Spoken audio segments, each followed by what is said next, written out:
Guantanamera, Guajira Guantanamera, Guantanamera, Guajira Guantanamera. Yo soy un hombre sincero, de donde crece la palma. Yo soy un hombre sincero, de donde crece la palma. Y antes de morir me quiero echar mis versos del alma. Guantanamera, Guajira Guantanamera, Guantanamera, Guajira Guantanamera. Con los pobres de la tierra quiero yo mi suerte echar. Con los pobres de la tierra quiero yo mi suerte echar. Y antes de morir me quiero echar mis versos del alma. Guantanamera, Guajira Guantanamera, Guantanamera, Guajira Guantanamera, Guantanamera, Guajira Guantanamera, Guantanamera, Guajira Guantanamera.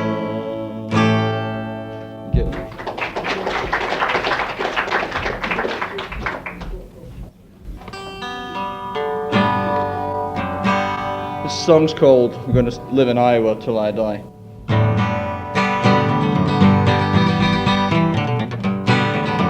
Well, she came from Tennessee, just as mean as she could be, and she never kept her kisses for me true. I'm just waiting for the day when I can hear that preacher say, I'm gonna live in Iowa till I die. That's where I'm living very high. Well, sticks and stones gonna break my bones. You can talk about me till I'm dead and gone, but I'm gonna live in Iowa till I die. Well, I'm gonna build me a cemetery of my own, if you don't leave my gal Sal alone. Gonna buy me a razor, gonna scrape the blade, gonna waste some son of gun in the shade. Well, I'm gonna live in Iowa till I die. Well, I'm gonna live in Iowa till I die. That's where I'm living very high. Well, sticks and stones gonna break my bones. You can talk about me till I'm dead and gone, but I'm gonna live in Iowa till I die. Well, she came from Tennessee, just as mean as she could be, and she never kept her kisses for me true. I'm just waiting for the day when I can hear that teacher say, I'm gonna live in Iowa till I die. That's where I'm living very high. Well, sticks and stones gonna break my bones. You can talk about me till I'm dead and gone, but I'm gonna live in Iowa till I die.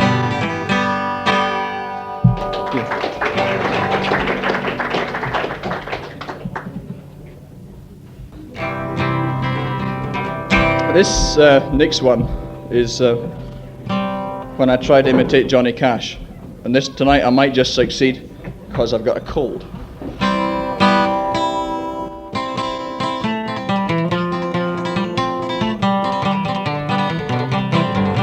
Well, handed in his orders in Monroe, Virginia, saying, Steve, you're way behind time.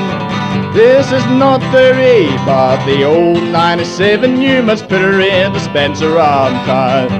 Well, it's a mighty rough road from Pittsburgh to Danville, and a line on a 3-mile grade. Well, it was on that grade that he lost his air brake, so you see what a jump he made.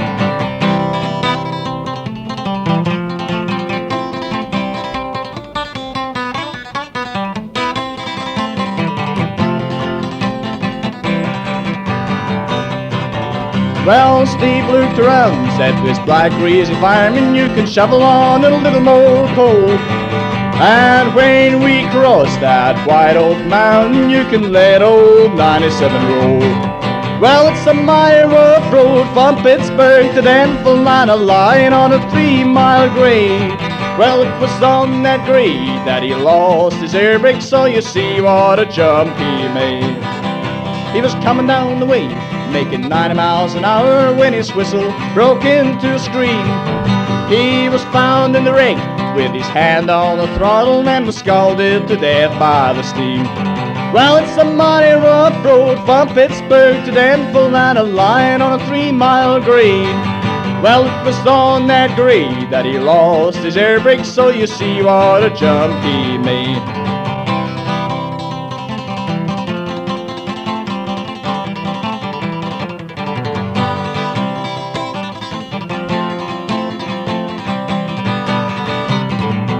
Now, ladies, you must take this warning from this time on and learn. Never say harsh words to your true loving husband, he may leave you and never return. It's a mighty rough road from Pittsburgh to Danville, and a line on a 3-mile grade. Well, it was on that grade that he lost his air brake, so you see what a jump he made. Thank you.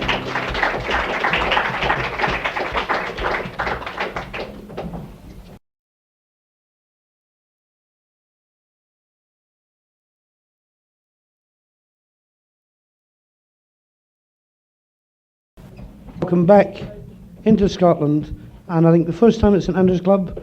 Will you welcome, please, Dave Burland.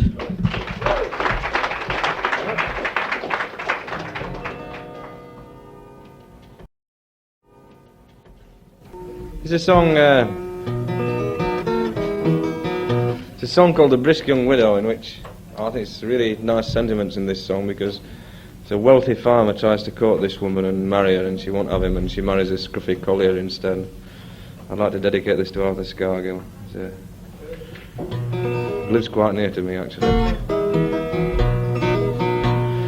In Chestertown there lived a brisk young widow, for beauty and fine clothes none could excel her.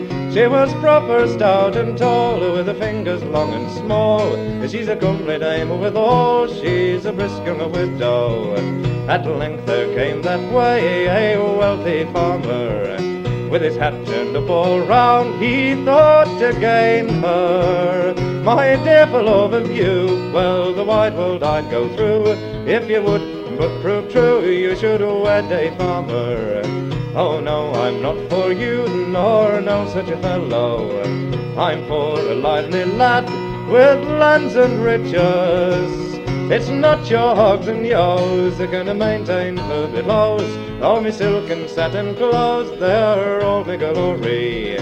Oh madam, don't be coy for all your glory, for fear of another day and another story. If the world on you should frown, then your top knot must come down to a linsey woolsey gown, where isn't then your glory? At length there came that way a scruffy collier, with his hat turned up all round, he soon did gain her. At that the farmer swore, they said the widow's maid I'm sure, and I'll never court no more a brisk young widow.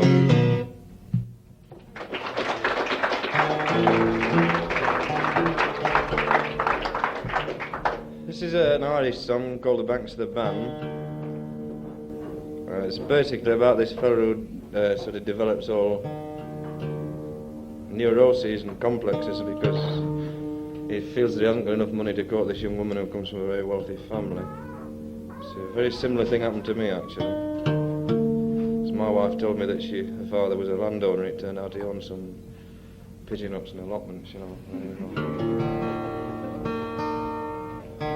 Which really is owning land where I come from, anyway.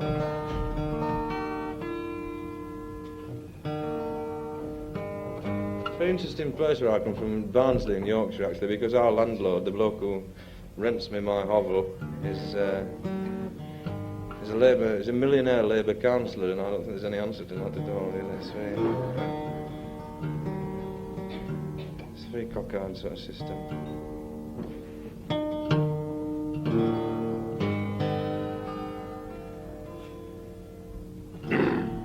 It's just like this, like that.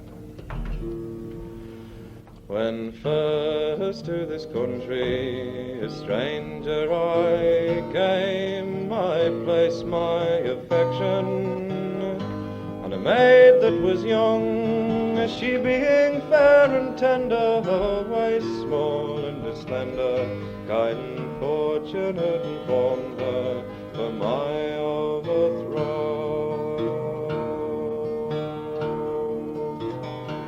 On the banks of the Van, it was there I first met her. She appeared like some jewel, or Egypt's fair queen. Her eyes, they were like diamonds, or the stars brightly shining.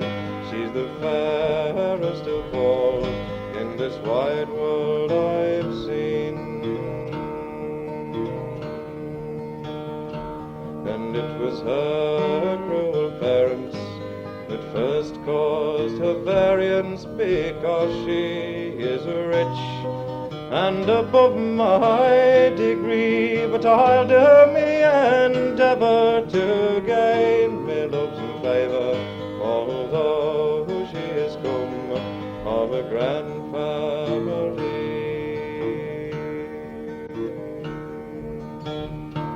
Oh, me name it is Delaney, it's a name that won't shame me, and if I'd have saved money, I'd never have roamed, but drinking and sporting, night rambling and a-courting are the cause of me ruin and me absence from home.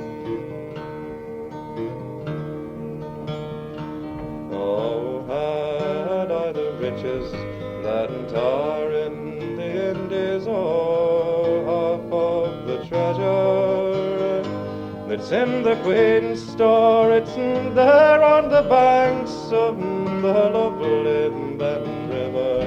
In all kinds of splendor I'd live with my dear.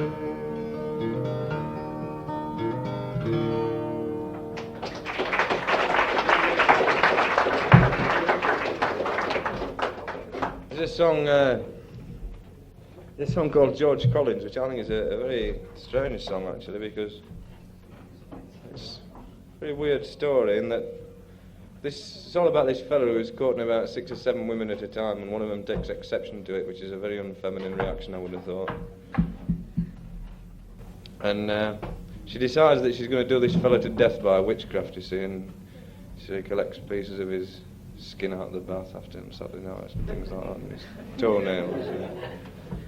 She does him to death eventually, and then in a superb example of feminine logic, unparalleled in folk song, she dies of remorse immediately afterwards, which seems to make the whole thing a rather pointless bloody exercise, really. But the tune comes from the Appalachian Mountains, which I think is somewhere near where Mike Harding lives, in Horton in Ribblesdale or somewhere like that. There you go. But I was always bad at geography anyway. It's a good song. You like this? It's one of my favourites. Right. George Collins rode out one May morning, when May was all in bloom, and they espied a fair pretty maid washing on a marble stone, and she's hooped, she's hollered, and she's hired a voice. She's held up her lily white hand, "Come hither to meet George Collins," she says, "for your life it will not last you long."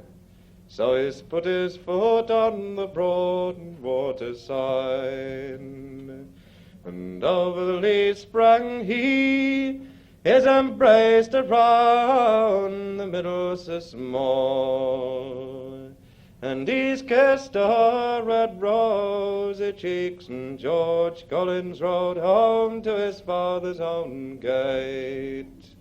"Rise up, mother, and let me in, and I will trouble my dear sister, for a napkin to tie round me head, and if I shouldn't chance to die tonight, as I suppose I shall, then bury me under the marble stone that's against fair Eleanor's wall.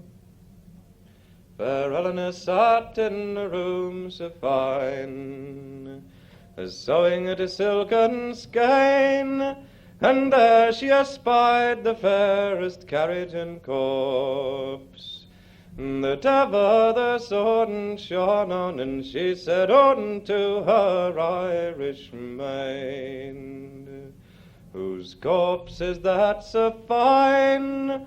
Oh, that is the corpse of George Collins, she says, who once was a true love of thine. Then put him down, you 6 pretty boys, and open his coffin so fine, that I might kiss his red rosy lips, as 1,000 times kissed mine, and go upstairs and fetch me the sheets that's woven with the silk so fine, and hang them over George Collins's hand. Tomorrow they shall hang over mine. The news it was carried into London town. 'Twas wrote on London gate that 6 pretty maids died all on one night, and all for George Collins's sake.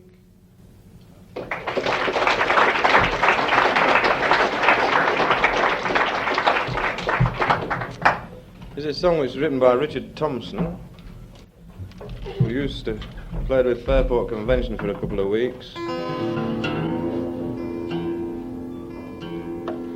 And it's from his LP, which is entitled Henry the Human Fly, which is well worth buying. It's a pity nobody sort of clicked onto it, because any bloke who can write a song with a title like The Angels Took My Racehorse Away can't be all bad, I reckon. You must have some talent.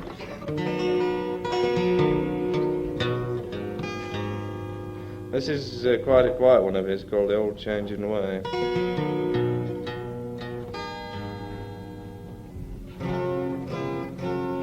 Oh, it seems to be nearer.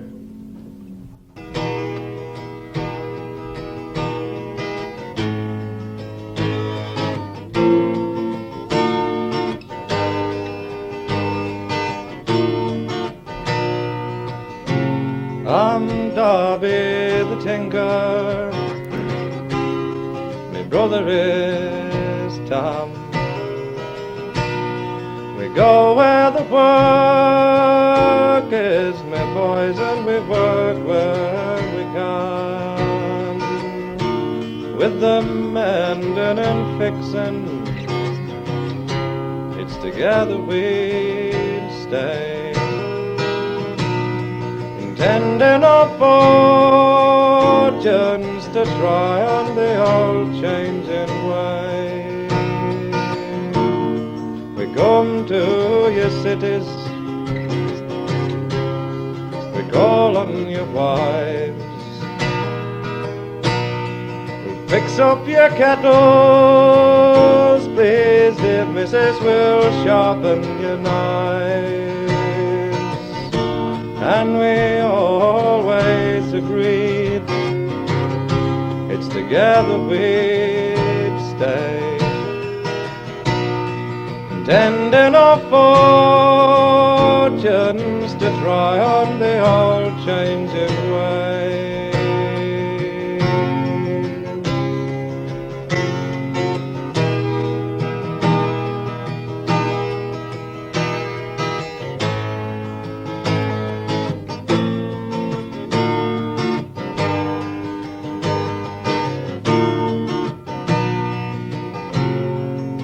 Times they grew scanty, the money grew thin. We worked for a song, but the money it didn't come in. Now brothers are kindred, but hard times betray. And so we stumbled apart on the old changing way. We never agreed to divide our tin. But when you're out of luck with your brother, your hard times begin. For the spikes and the brothels, they're painful to see. But don't you travel alone, me boys, take this warning by me. You must share with your nearest till the end of your days. Or else it's forever, you must roam the old changing way.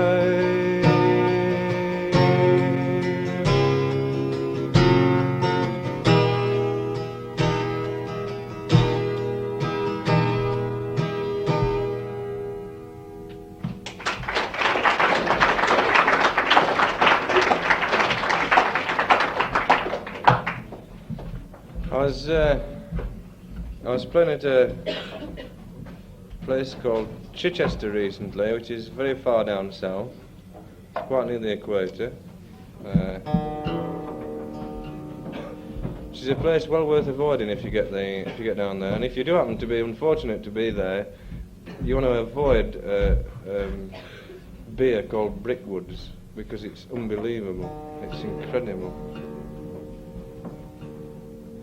I think the ingredients are hops and lepers and water and things like that, you know, it's really sad, it is.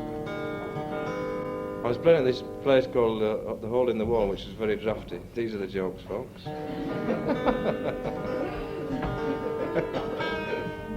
And there's this old fella comes along called George Belton, he's one of these manufactured English folk dance and song society traditional singers, you know, I mean, they've been out and taught him a few songs and then recorded him and things like that. But he's a really nice old guy, actually. And he sings. He came along that night in his shades and his denim cap and his Levi's and his guitar slung across his back and sang a few songs. And one of them he sang was one called the Bull Fisherman, which is quite a common song. But the way he did it, I was really interested because he sort of altered the rhythm of the lines and the time of the lines, you know, and it wasn't a mistake because he did every verse, you know, and I thought, that's pretty great, you know, I was really interested, and I tried to sort of do what he did on the guitar and failed miserably, you know. This way I sing it's bloody washout, actually, but it's one of the few new ones I've learnt this past sort of 10 years, you know, so I thought I'd sing it anyway. It's called The Bull Fisherman. It's like this, like spoon jar, jar, spoon.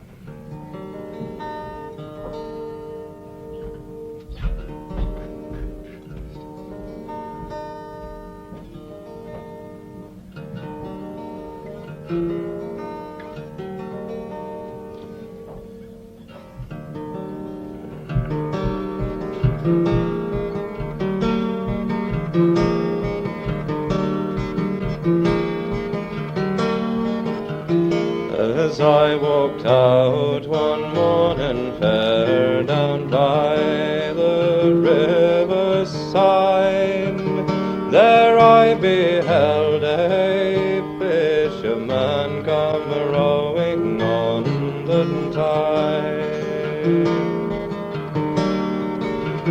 Good morning to you fishermen, what brings you fishing here? I'm come a-fishing for me lady's sake, all on this river clear. Then he's rowed his boat all to the bank and tied it to a stake, and he's walked up to this lady fair, her lily white hand and take.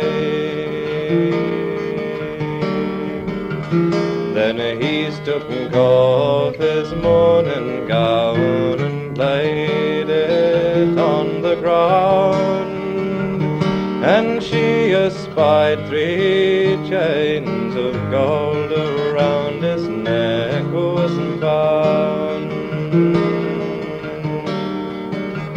Then she's fell down on her bended knee. Your pardon, sir, she cried, in calling you a fisherman come rowing on the tide. And he's walked up to this lady fair, said, down, down, daunted be, for not a word that you haven't said the least offended me. For I'll take you to me father's house, and married we shall be, and you shall have a fisherman to row you on the sea.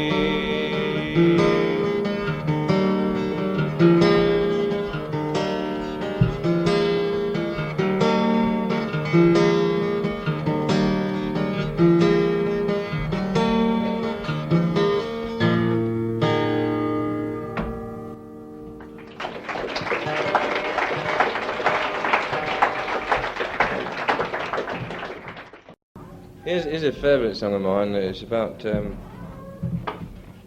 body snatching, which is going to be very big this year. It's going to catch on, I'm sure. It's one of my favourite hobbies, actually, because when I get a day off, you know, like a Saturday or something like that, I'm going to Woolworths in my flat cap and my long raincoat and my perspex fronted trousers, and you can really sort of sublimate and liberate your head and things like that. Oh, it's really good. But it'll catch on, definitely. Well, it's caught on already in Barnsley, anyway. There's a song called A Black Cup, which has nothing at all to do with what I've just said.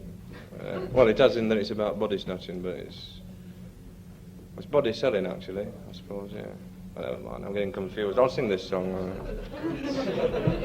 It's getting bloody confused, anyway. A song with some body in it, I might add. These are the jokes, folks. I'm singing the golden shot. All right.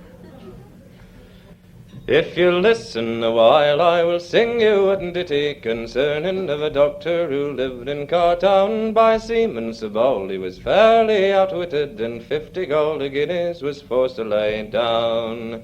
Well, these jolly jack tars and their comrades and grog, their money being spent and their credit far gone, from Fairport right down to the quayside of Ramble in search for to find a bit money for fun.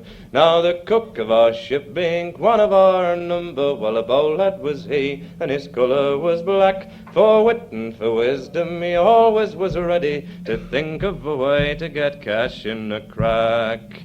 Then up spoke the cook, I have heard people say, a corpse might be sold quite easily here. Come take me alive, tie me up in me hammock, and sell me to buy all your whiskey and beer. Well, the sailors were glad to accept of his offer, and it's away to the house where the doctor didn't dwell, and into his ears they most softly did whisper, saying, Doctor, we have a fine corpse for to sell. Well, the doctor cried out like one in amazement, oh, where did you get him? Come tell me, I pray. Come bring him and fetch him unto me this evening, and 50 gold guineas to you I will pay. So the sailors were glad to accept of his offer, and it's back to the ship where they quickly did steer. And now pay attention to all I may mention, and the rest of my story you quickly shall hear.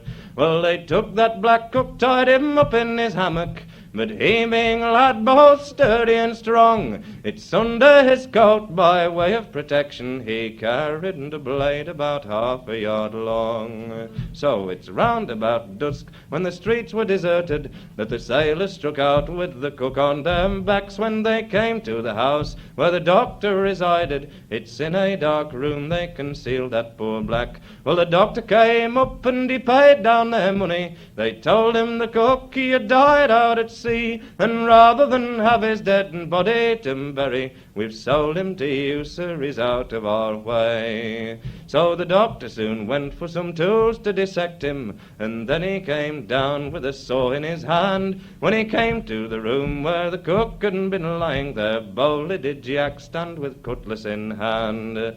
Well, the doctor cried out like one in amazement, for the thought that the cook was a very rich prize. In a voice loud as thunder, Jack boldly did blunder, saying, "Damn your eyes, doctor, I'll skin you alive." So the doctor was forced to retreat in a hurry, and of his late bargain was soon to lament. And Jack hurried off to where his comrades was drinking, and the rest of that evening was merrily spent. Merrily spent.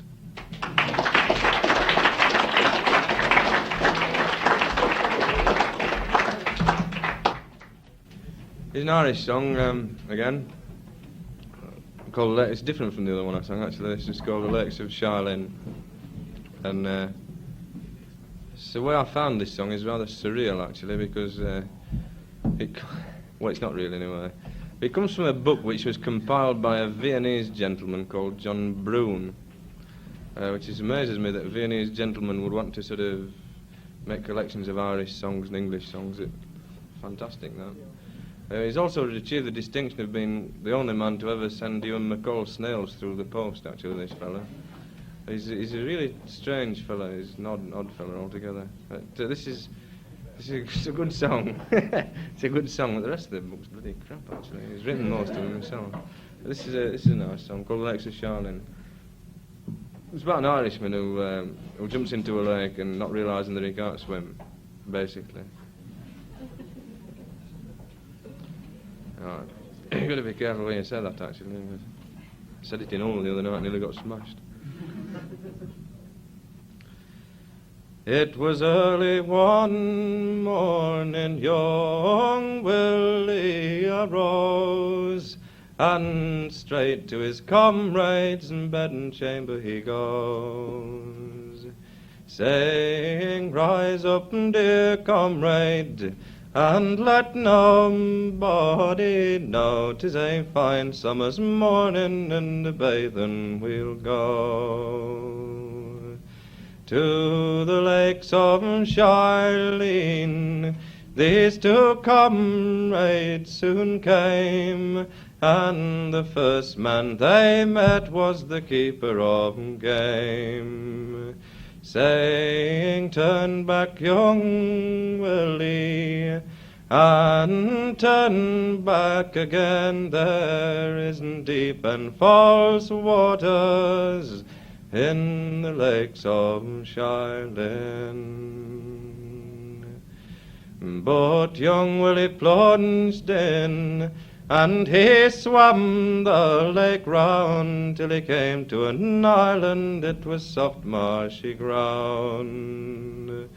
"Oh, comrade, dear comrade, I pray do not venture in. There isn't deep and false waters in the lakes of Sharlaine."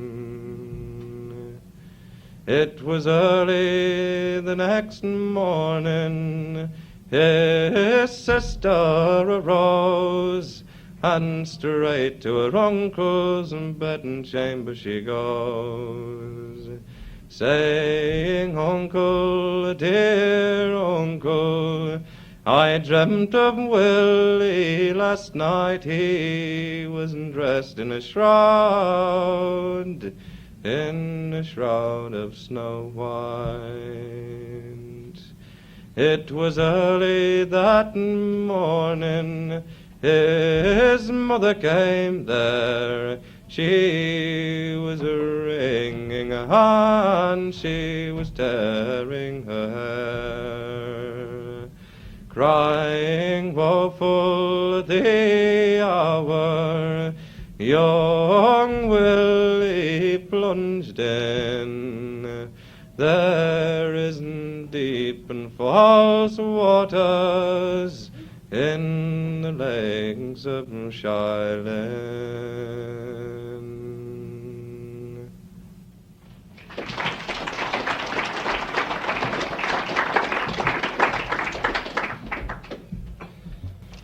I'll finish off with this one. It's one from your neck of the woods, this.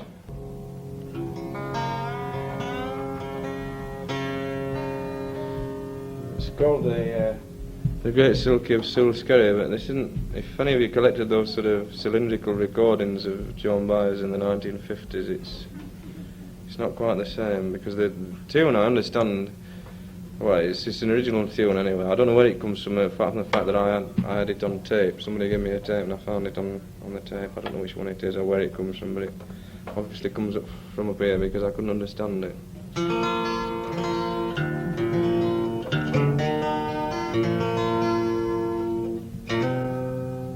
Right.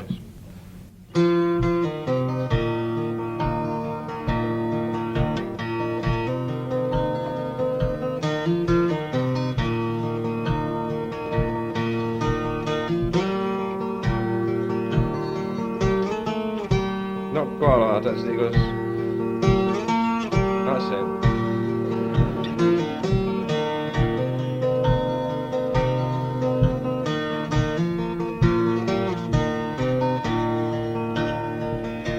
And earthly nurse sits and sings, and she sings, my little queen, sing little know I, my Ben's father, far less the land that he dwells in,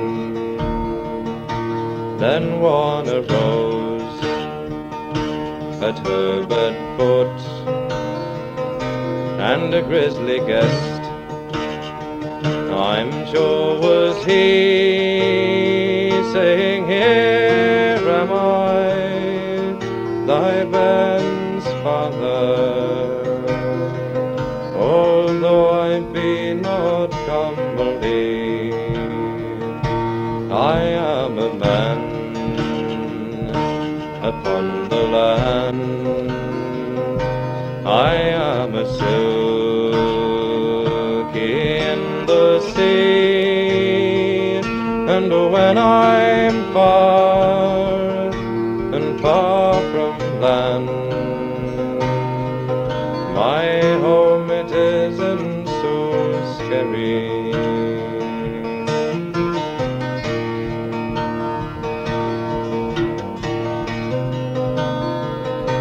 It was not well, said the lady fair, it was not well, indeed, said she, that the great Silky of Silskerry should have come and got a Ben by me, and he has taken a person gold, and he has laid it on her knee, saying, give to me my little young son, and take you up your nurse's fee, for it shall come to pass on a summer's day, when the sun shines bright as every stone, that I will take my little young son, and I'll teach him how to swim the pond, and you shall marry a and a right fine gunner.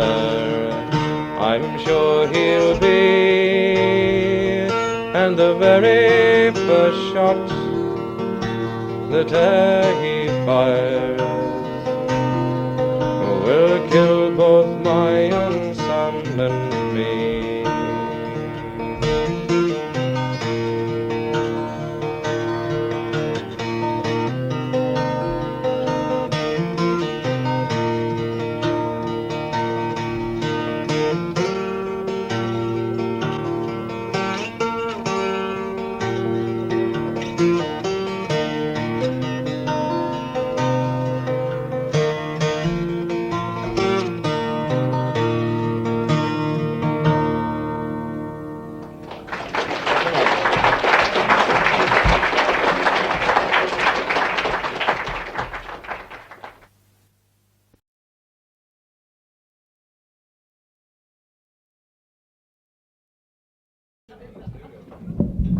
We're on short time tonight. We'll start off in the right note by a murder ballad, and they couldn't be murdered more than they are tonight. By me, sorry. I get hit from the front here. We'll start with The Cruel Mother. She sat down below a thorn, fine flowers in the valley, and there she has her sweet babe born, and the green leaves they grow rarely. Oh, smile now, say sweet, my pretty bairn, fine flowers in the valley. Oh, you smile, say sweet, you'll smile me deed, and the green leaves they grow rarely. Oh, she's ta'en out a little penknife, fine flowers in the valley, and she's twined that wee babe o' its life, and the green leaves they grow rarely. Oh, she hooked a grave by the light o' the moon, fine flowers in the valley, and there she laid the sweet babe in, and the green leaves they grow rarely.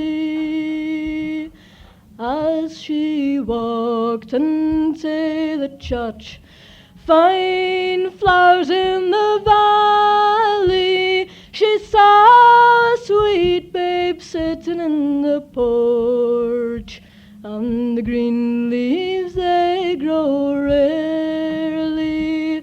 Oh, bonny babe, if thee were mine, fine flowers in the valley, I'd clean ye away silk sae fine, and the green leaves they grow rarely.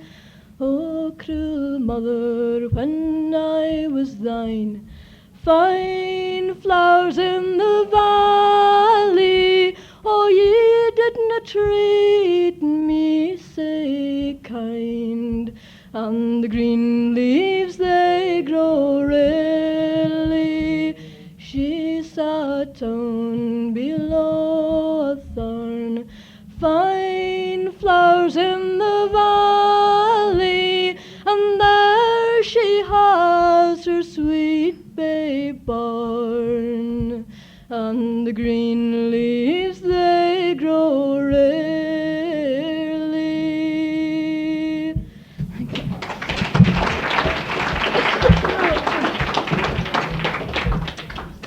I have my little notes here. I don't know if I write them. I kind of read them anyway. The next one is Joseph Baker. It's about this guy that could run faster than anything. You know, I think it's something to do with Andrew's liver salts. Maybe not. You sport. Sorry, I've got it wrong again. Considering I can't think of what that one starts like, I'll sing another one instead. It's the Greenland whale fisheries. I'm sure everybody knows it, even the ones in the front. 'Twas 1874, on June the 18th day, our gallant ship her anchor weighed, and for Greenland she set sail, brave boys, and for Greenland she set sail. Well, look out on the mainmast he stood, with the spyglass in his hand.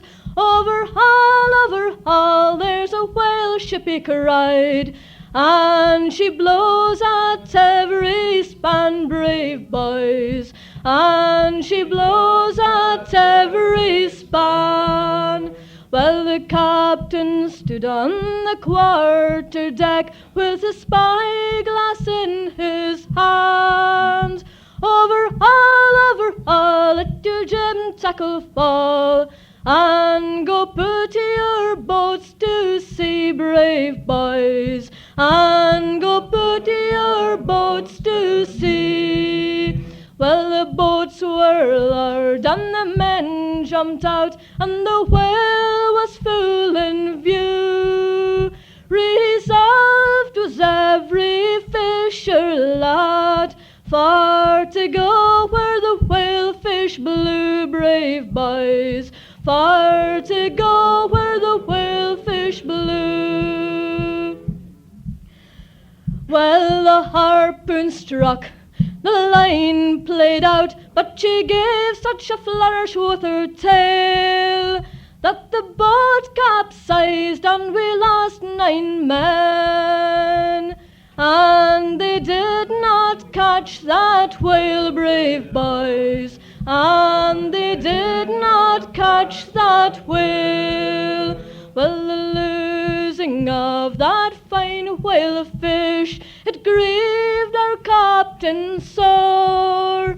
Oh, but to lose that fine whale, it did grieve him 10 times more, brave boys. It did grieve him 10 times more.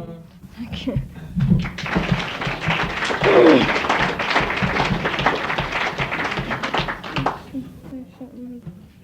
Yes. One with the chorus? Yes, no. It's twa recruiting sergeants, I'm sure you know it. Somebody said they stay away 2 weeks before they repeat songs. I sing them every week, so I don't know what's different. Why are you agreeing with me? It's not fair.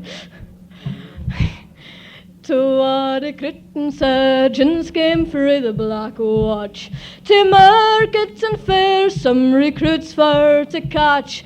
And all that they listed, it was 14 twa. Say, list my bonny laddie, come awa. And it's over the mountains and over the main, through Gibraltar to France and Spain. Gie a feather to your bonnet and a kilt to bun your knee. Enlist my bonny laddie and come awa wi' me. Oh, laddie, you dinna ken the danger that you're in. If your horse was to flag, aye, if your house was to run, this greedy old farmer, he winna pay your fee. So list my bonny laddie, come awa wi' me, and it's over the mountains and over the main, through Gibraltar to France and Spain. Gie a feather to your bonnet and a kilt to bun your knee. Enlist my bonny laddie and come awa wi' me. Oh, it's into the barn and it's o' the byre. This old farmer, he thinks he'll never tire, for it's a slavery job, oh, low degree. So list my bonny laddie and come awa wi' me, and it's over the mountains and over the main, through Gibraltar to France and Spain. Gie a feather to your bonnet and a kilt to bun your knee. Enlist my bonny laddie and come awa wi' me. Wi' your sour and soons and your meat and kale, wi' your tatty puddings and your meal and ale, wi' your buttermilk and whey and your breed fire draw. Enlist my bonny laddie and come awa, and it's over the mountains and over the main, through Gibraltar to France and Spain. Gie a feather to your bonnet and a kilt to bun your knee. Enlist my bonny laddie and come awa wi' me. Oh laddie, if ye hae a sweetheart and a bairn, you'll easily get rid o' that ill spun yarn. 'Twar rattles on the drum, and that'll pay it all. Enlist my bonny laddie and come awa, and it's over the mountains and over the main, through Gibraltar to France and Spain. Gie a fair to your bonnet and a kilt to bun your knee. Enlist my bonny laddie and come awa wi' me.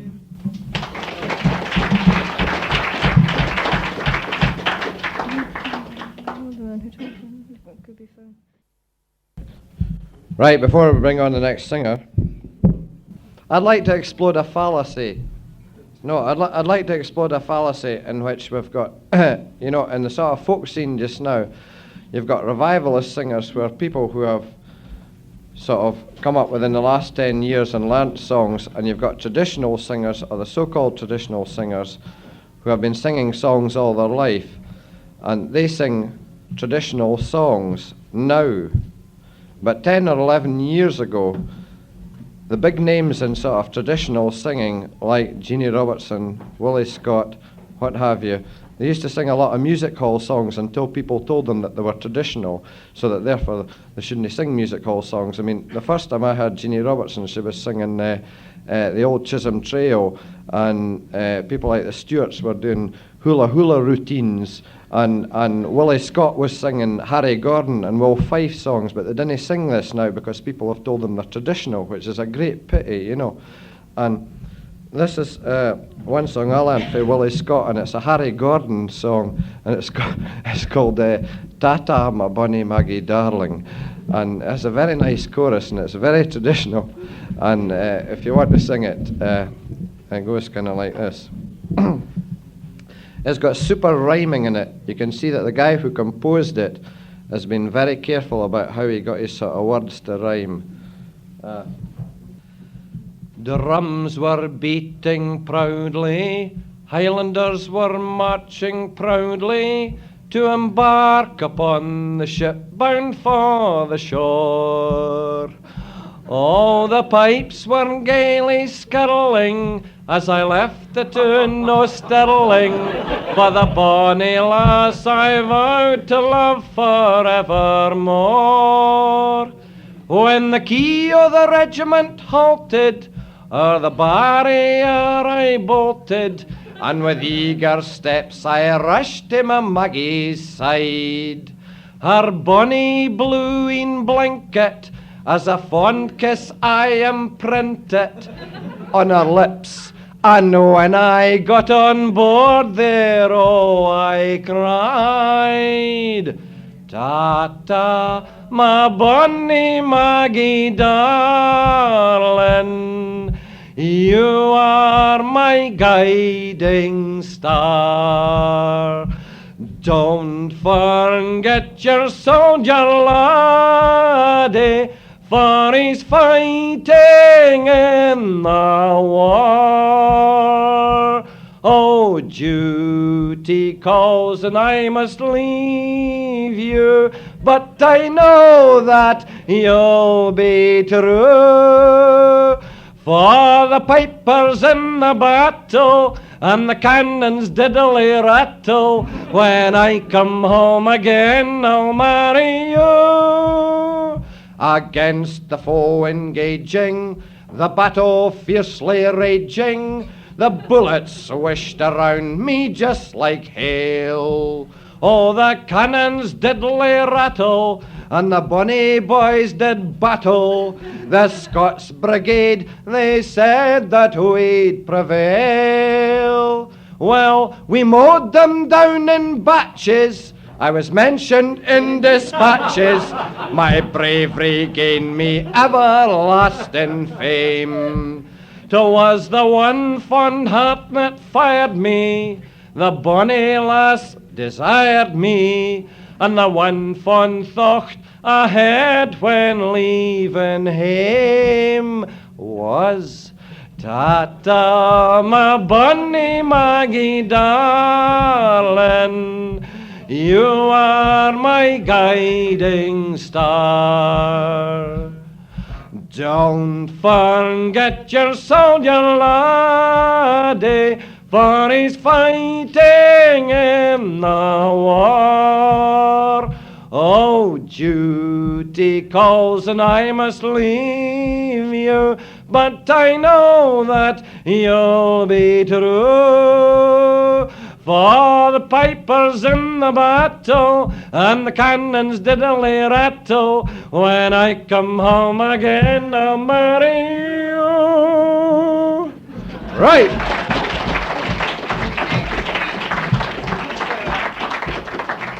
A tremendous expense from Dearsey. Not Dearsey, King Lassie.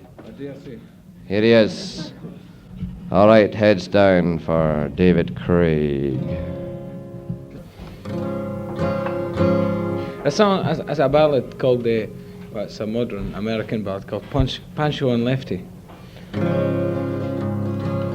It's my favourite song at the moment.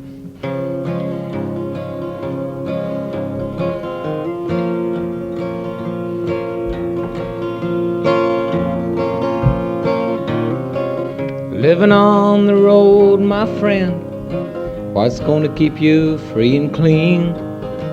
Now you wear your skin like iron, your breath's as hard as kerosene. You weren't your mother's only bought, but her favorite one it seems. She began to cry when you said goodbye, and sank into your dreams. Pancho was a bandit, boys. His horse was fast as polished steel. He wore his gun outside his pants for all the honest world to feel. But Pancho met his match, you know, in a desert stand in Mexico, and no one heard his dying words. But that's the way it goes. And all the federales said they could have had him any day. They only let him hang around out of kindness, I suppose. And Lefty, he can't sing the blues all night long like he used to. The dust that Pancho bit down south ended up in Lefty's mouth. The day that laid poor Pancho low, Lefty split for Ohio, where he got the bread to go. Oh, there ain't nobody knows. But all the federales say we could have had him any day. We only let him slip away out of kindness, I suppose. Now the poets tell how Pancho fell and Lefty is living in a cheap hotel. The desert's quiet and Cleveland's cold, but there the story ends, we're told. Well, Pancho needs your prayers, it's true, but save a few for Lefty too.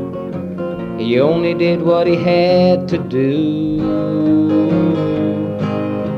and now he's growing old. And a few great federales say we could have had him any day. We only let him go so long. Out of kindness, I suppose.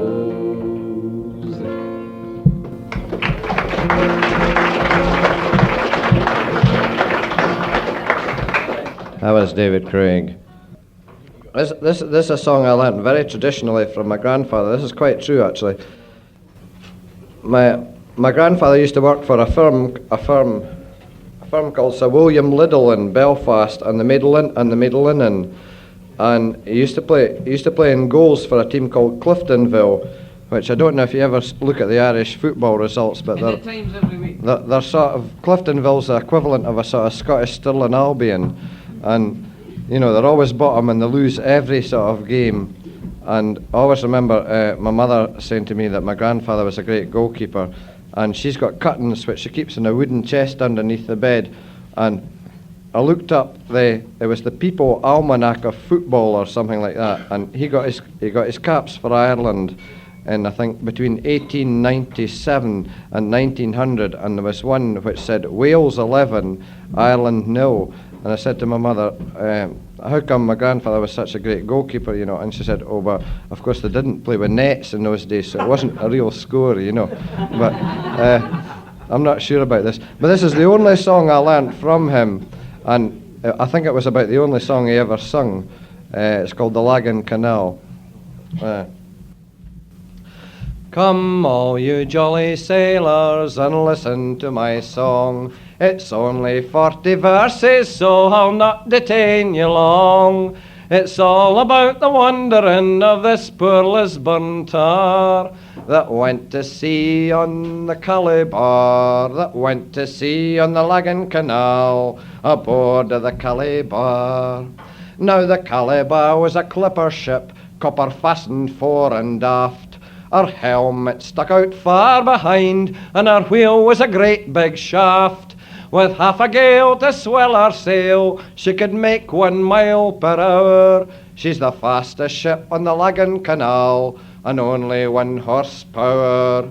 Now, the captain, he says to me one day, look here, my man, says he, would you like to be a sailor and sail the raging sea? Would you like to be a sailor on foreign seas to roll? For I'm under orders for Portadown with half a ton of coal. Well, the captain, he was a strapping lad. He stood full 4'2". His eyes was green and his nose was red, and his face was a Prussian blue. He wore a leather medal that he won in the Crimea War, and his wife was mate and passenger's cook aboard of the Calabar. Well, we left the Abercorn Basin, the weather it being sublime, and after we passed the Old Queen's Bridge, we heard the Albert chime, when coming to the gasworks there, a very dangerous part, we ran right onto a lump of coal that wasn't on the chart. No, the rest was all confusion, and the stormy winds did blow. The captain slipped in an orange peel, fell into the hold below. All hands on deck, the first mate cried, for we were sore distressed. But the engineer from the bank replied, the horse is doing its best. Well, the horse is doing its best. Well, a postman going to his work did hear us loudly roar, and he threw us the end of his galluses, and he hauled us safe ashore. I'll go no more a-wandering with all its stress and strain, and the next time that I go to Portadown, be Jesus, I'll go by train.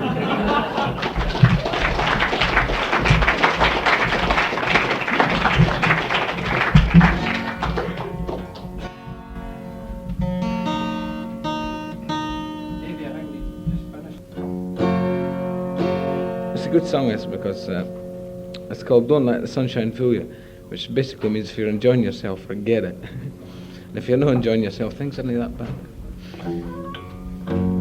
It's got a chorus. Is this tune actually low?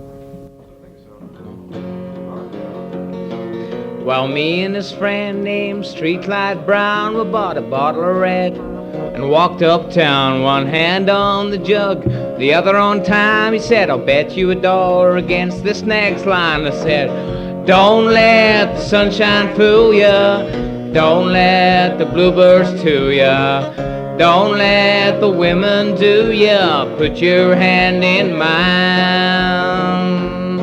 While advice is fine if you've got a mind, so listen to me, anyone that's got the time, 'cause Muse will get you if you don't watch out, and he's equipped to know what it's all about. So don't let the sunshine fool ya, don't let the bluebirds to ya, don't let the women do ya, put your hand in mine. Now fanning the street in the afternoon, it's an easy way to get out of tune, but the hard soap salesman, he said no dice when I asked politely for a better price. He said, don't let the sunshine fool ya, don't let the bluebirds to ya, don't let the women do ya, put your hand in mine. Now here's a song for you, child of mine, I hope you make it through this town. Get yourself a piece of that rainbow pie, no reason in the world why you can't get by. But don't let the sunshine fool ya, don't let the bluebirds to ya, don't let the women do ya, put your hand in mine. I said, come on, don't let the sunshine fool ya, don't let the bluebirds to ya, don't let the women do ya, put your hand in mine.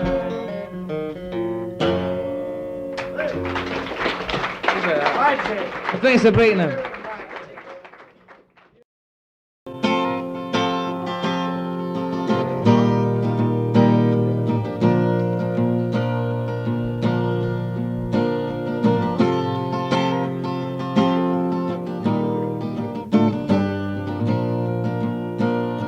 I slept last night in a good hotel. I went shopping today for jewels. The wind rushed around the dirty town, and the children came out from school. I was standing on a noisy corner, waiting for the walking green. Across the street he stood and he played real good on his clarinet for free. Now me, I play for fortunes, and those black velvet curtain calls. Got a black limousine and two ladies escorting me to the halls. And I'll play if you have the money, or if you're a friend to me. But the one-man band by the quick lunch stand, he played real good for free. Now nobody stopped to hear him, though he played so sweet and high. Then knew he had never been on a TV screen, so they passed his music by. and I meant to go over and ask for a song, maybe put in a harmony. I heard his refrain as the signal changed. He was still playing real good for free.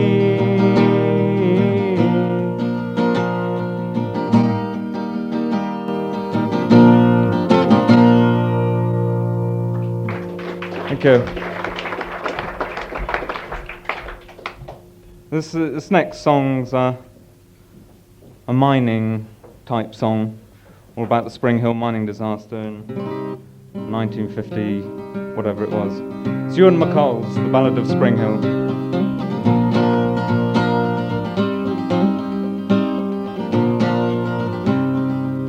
In the town of Spring Hill, Nova Scotia, down in the heart of a Cumberland mine, there's blood on the coal and the miners lie on the roads that never saw sun or shine, on the roads that never saw sun or shine.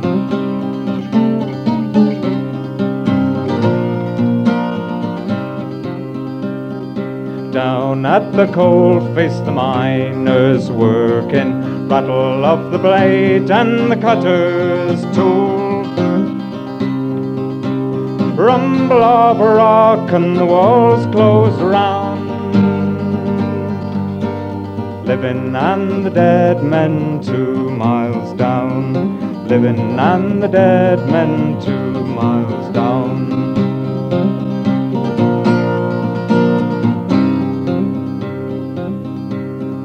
Listening for the shout of the barefaced miners, listening for the shouts of the rescue team. 600 feet of coal and slag, hope imprisoned in a 3-foot seam, hope imprisoned in a 3-foot seam.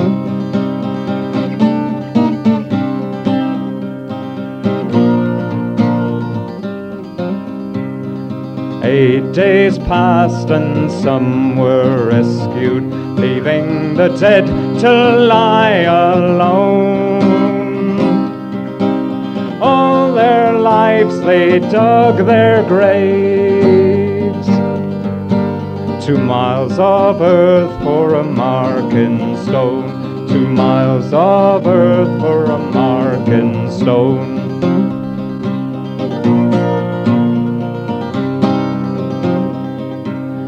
Town of Spring Hill, you don't sleep easy.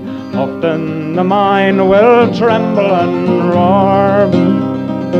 When the earth gets restless, the miners die.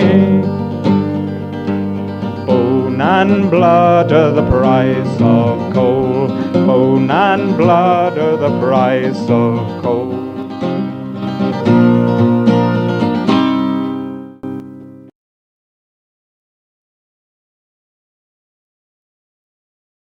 My own part of the country from Yorkshire, called The Drowned Sailor, which is basically about a sailor getting drowned.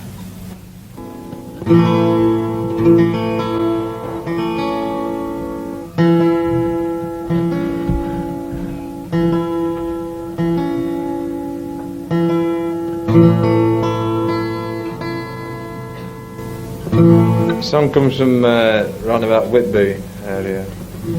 Actually happened at Robin Hood's Bay, the incident in this song, which is near Nottingham.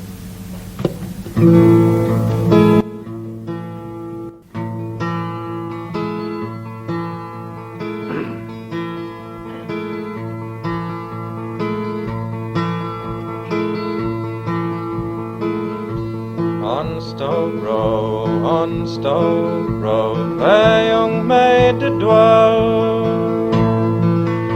She loved a handsome sailor, he loved her quite as well.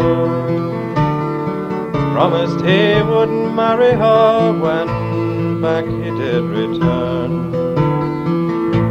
Ah, what cruel hardships lie on the raging main, as they were sailing by night.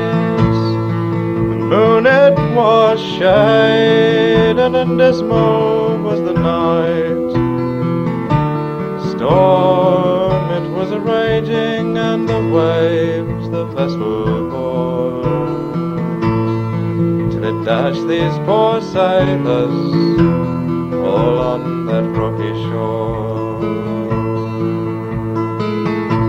Now some of them were single, some of them had wives.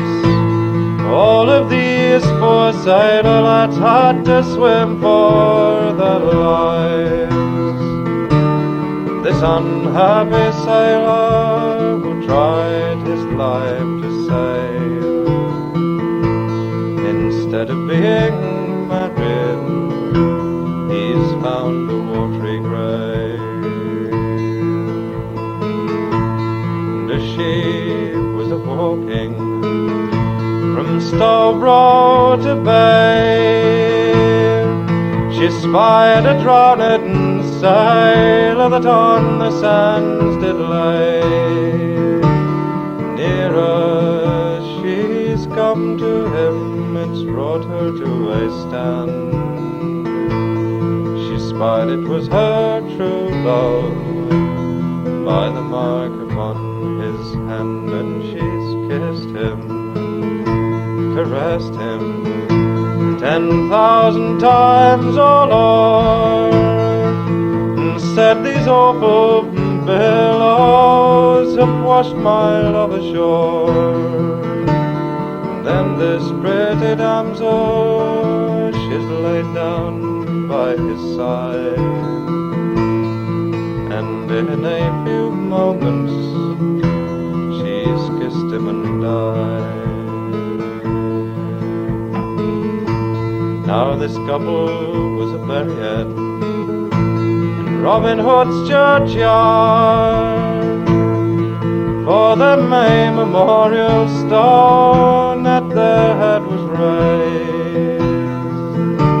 All of you true lovers that do this way pass by, pray shed a tear of pity from out your glistening eye.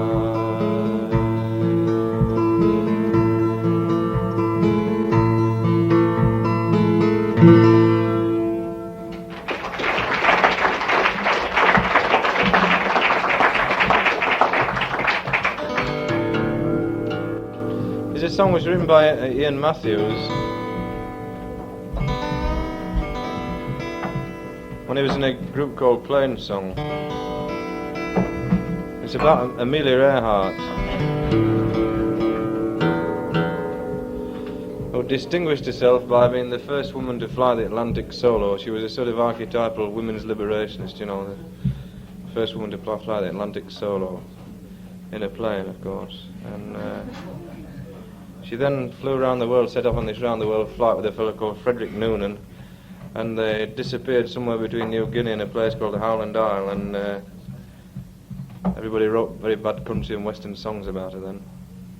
But in 1960, a bloke called Frederick Gurner, who was a CBS news reporter, was writing a sort of biography of her, and he went out there to sort of do some research. And he found a couple of eyewitnesses to say that she'd been forced down by Japanese fighters into a place called Saipan, and that they'd burnt the plane and imprisoned her and beheaded poor old Frederick Noonan.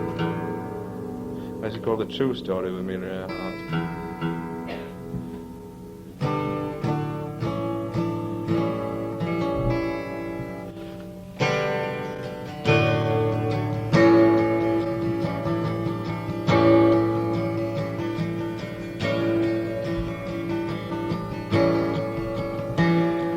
Take it or you leave it, but I'll tell it anyhow. There's a story you should know. Amelia Amelia was a hero in all of our hearts. That's what they want you to know.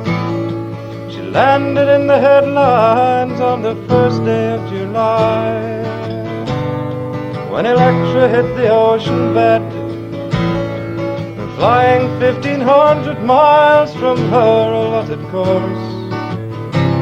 Not what all the newsstands said. Oh, Amelia, it's true, you're the lady of the air. This I'm not disputing anyhow. But if what Mr. Gurney says is only half true, Amelia,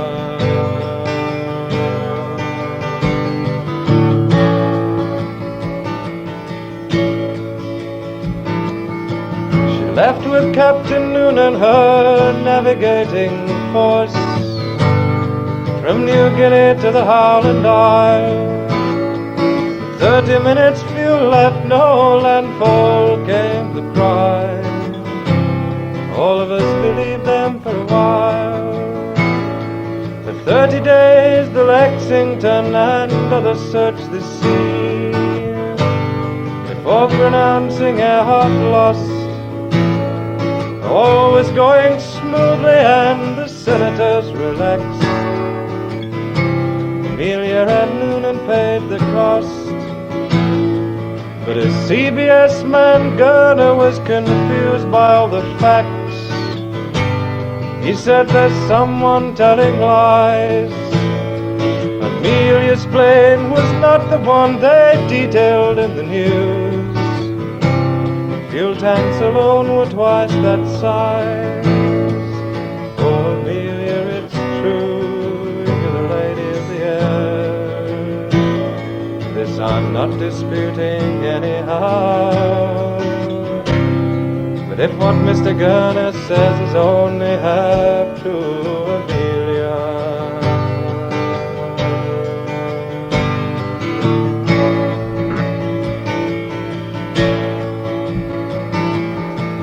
Jesus Salas was one of many who had no cause to lie.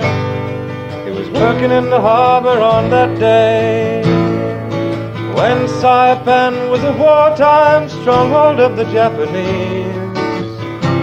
Jesus saw the flyers led away. So who's to point the finger more? So who's to say what's right?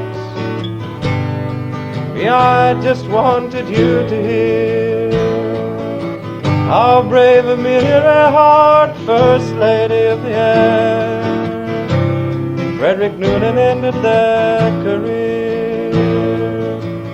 Oh, Amelia, it's true, you're the lady of the air. This I'm not disputing anyhow. But if what Mr. Gurney says is only half true, Amelia, oh, Amelia,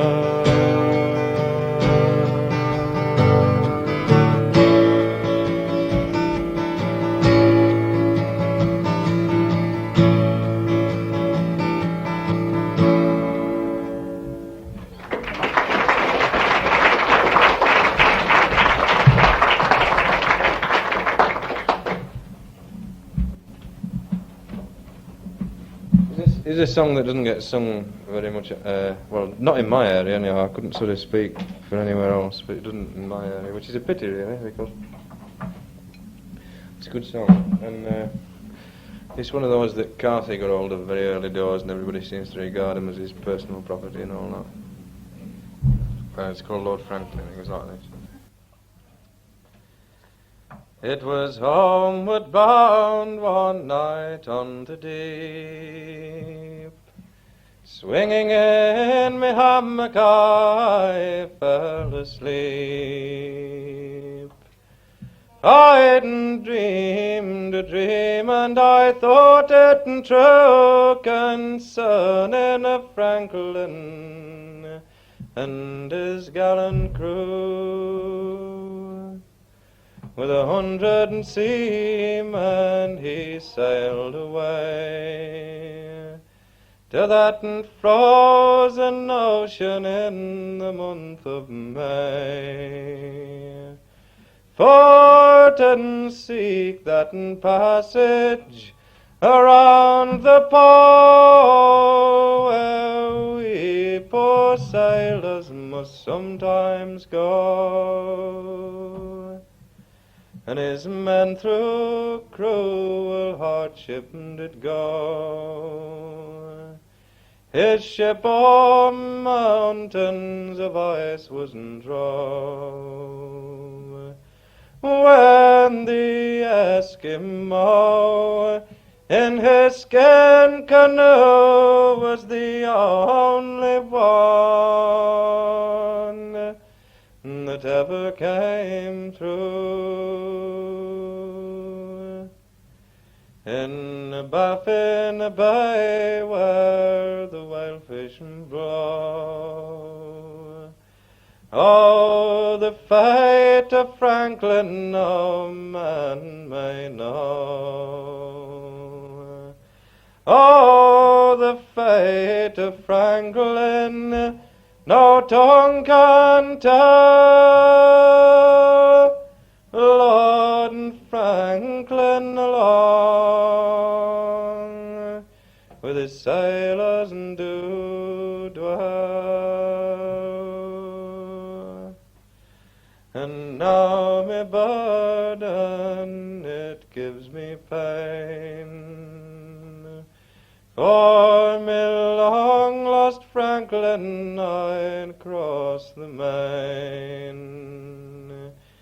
10,000 would I freely give to no one earth, if me Franklin do live.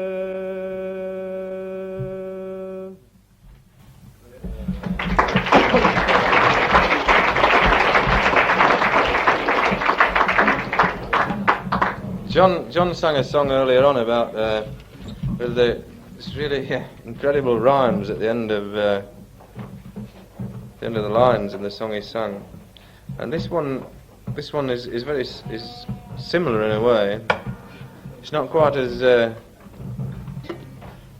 obvious as the one John sang. But I think it's banal. But I've got a theory about this song. Actually, this song's called Corsand Bay. I was just about right, actually. And it was collected by a gentleman who was called the Reverend Sabine Baring Gould in Devon. It was collected, and just outside Plymouth. And it's really a bloody lousy song, honestly. It's an amazingly bad song. And therein, I think, John's the same. The charm lies in the fact that they're so bloody bad, these songs. You know, it's bloody great, really. If you see what I mean, you know. But I have a theory, you know, that these folk song collectors were very sort of, particularly in England, I don't know what they were like up here, but they were very unsympathetic. Like, I mean, there's documented cases of the bloke who collected in my area, Yorkshire, Frank Kidson, collecting a song off a bloke on his dying bed, which no doubt sort of accounts for the great variation in tune and range and all that, you know. There you go. But this Reverend Sabine Baring Gould was collecting in South Devon, and I'm convinced that what happened in this case is that you know, news travels very quickly from village to village. I'm sure they said, yeah, there's another of those bloody folk song collectors knocking about, you know. And I think they wrote this one for him, actually. You know, it's such a bloody rotten song. It's great. And it's got a refrain line at the end of each verse if you want to join in with it.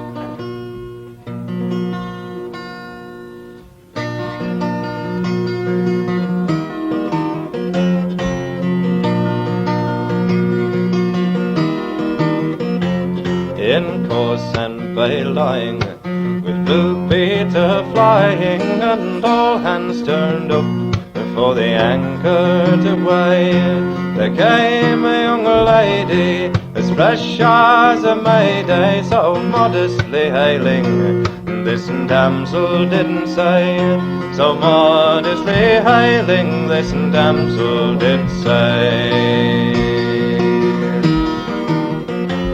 Oh, I want a young man there, you give her a hand there to hoist me on board, or to send him to me? His name's Henry Grady, and I am a lady just newly come up for to take him from sea, just newly come up for to take him from sea. And the captain of his honour, when he looked upon her and down the ship's side for to haul her aboard, says he with emotion, what son of the ocean can thus be looked after by Eleanor Ford? Can thus be looked after by Eleanor Ford? Then the lady made an answer, that there is me man, sir, I'll make him as free and as fine as a lord. That there, said the captain, can't very well happen. I've got sailing orders, you sir stay on board. I've got sailing orders, you sir stay on board. Avast, says the lady, don't mind him, Henry Grady, he once was your captain, but now you're at large. You shan't stay aboard her, for all that chap's order, and out of her bosom she pulled his discharge. Then out of her bosom she pulled his discharge. Says the captain, says he, now I'm blessed, but he's free now, says I'll let old Weatherface keep all me clothes. Ashore then he steered her, and all the chaps cheered her, but the captain wasn't jealous, and looking down his nose, oh, the captain wasn't jealous, and looking down his nose.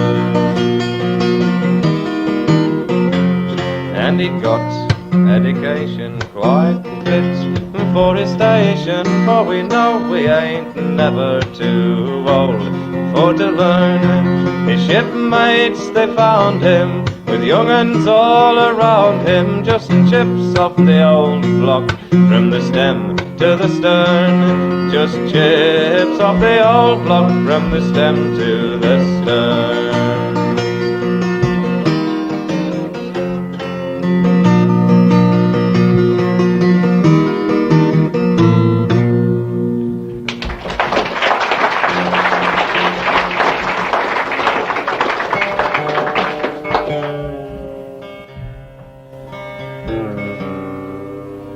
A song called The Duke of Gordon's Daughter.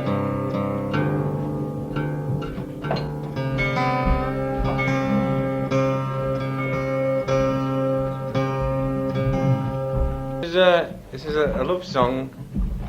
It's a Scots song actually called The Duke of Gordon's Daughter, which is a love song, and it's one of the few songs I know in which love sort of triumphs over all obstacles. It's quite unrealistic, of course, but probably a figment of somebody's fantasies or something like that, you know. And it even sort of triumphs over the obstacle of money in the end, and I reckon it must be written by sort of Hans Christian Andersen and all the Brothers Grimm or something like that. It's a nice song.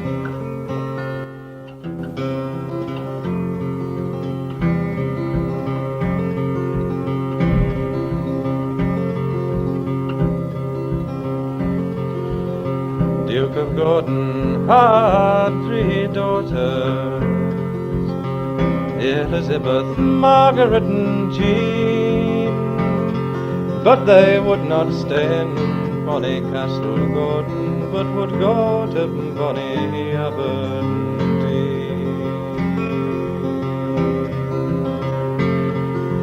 And they had not been in Aberdeen, no, but a 12-month and a day, when Lady Jean fell in love with Captain Ogilvy, and with him she would go.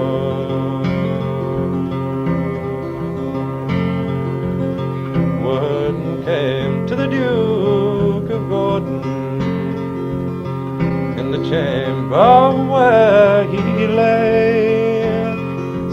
Lady Jeans fell in love with Captain Ogleby, and with him she would go.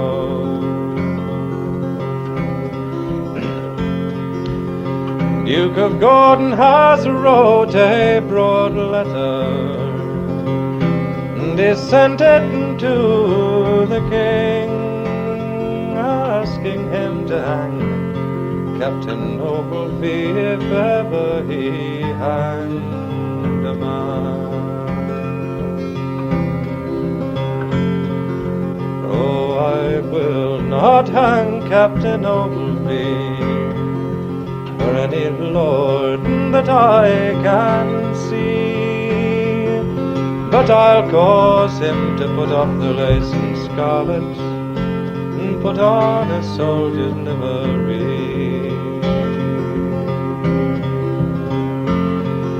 Lady Jean had not been married but a year, but maybe 3, when she's got a babe on every arm and another one upon her knee.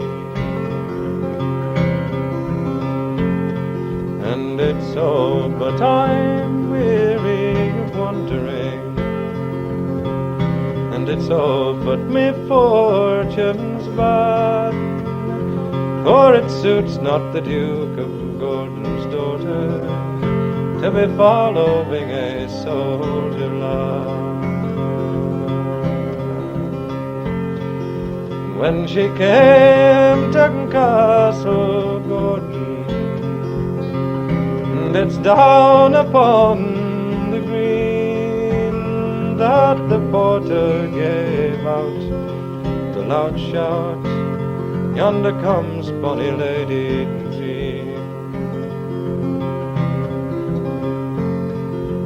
And it's over the seas went the captain, as a soldier under command, but a message soon followed him after, to bear unto his brother's land. When he came to Castle Gordon, and it's down upon the green that the porter gave out with a loud shout, "Yonder comes Captain Ogleby."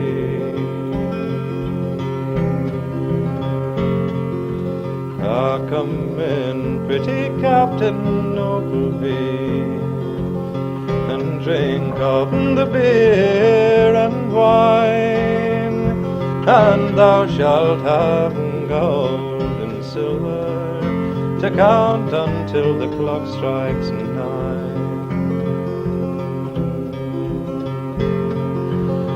Oh, it's I want none of your gold and silver, nor any of your white money, but I will have bonny Lady Jeanie, and she shall come with me. Ah, you're welcome, bonny Lady Jeanie, with my young family. Rise and go up to Northumberland, there a countess you shall be.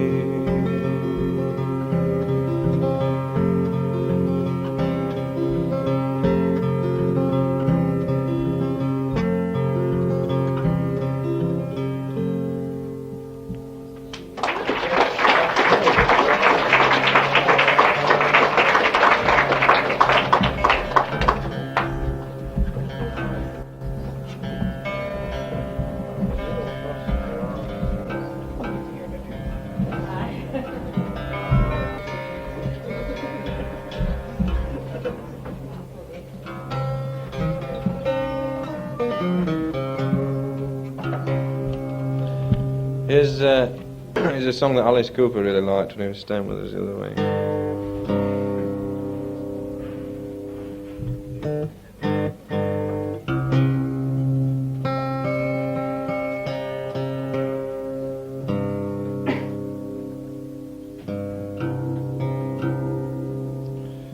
is the way it's all going to go in 75, this.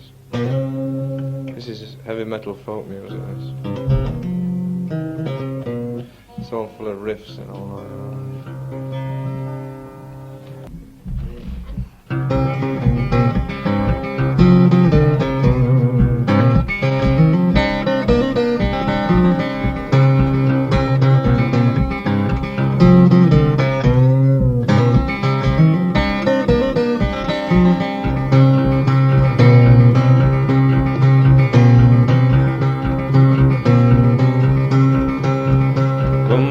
Jolly mariners that loves to take a tramp, I'll tell you all the Robert Ball that o'er the seas did come, and he's wrote a letter to his king on the 11th of July, to see if he would accept of Emperor's jovial company. Oh no, no, says the king, such things can never be, for I fear you are a robber on the sea. So he has built a bonny ship and sent her off to sea. With 24 mariners to guard his bonny ship we rock on.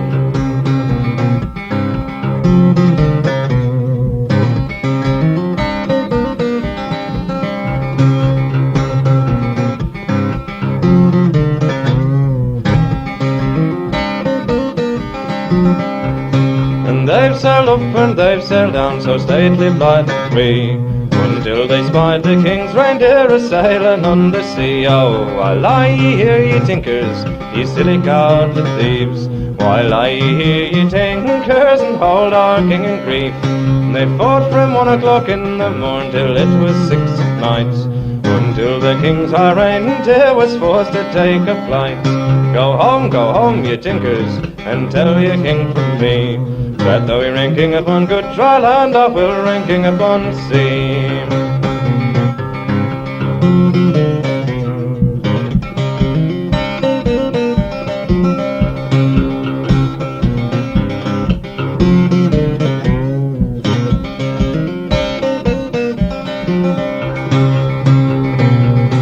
School's out for summer, school's out forever.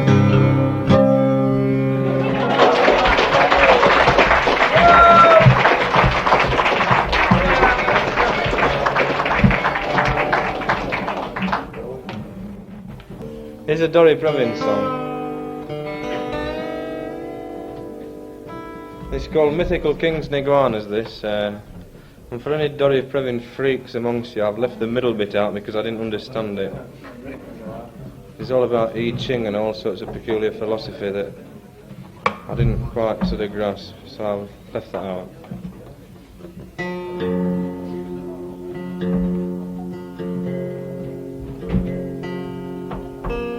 All his booze, and they considered that was antisocial, so they chucked me out. Alright, it was like this Dorry Previn, Mythical Kings.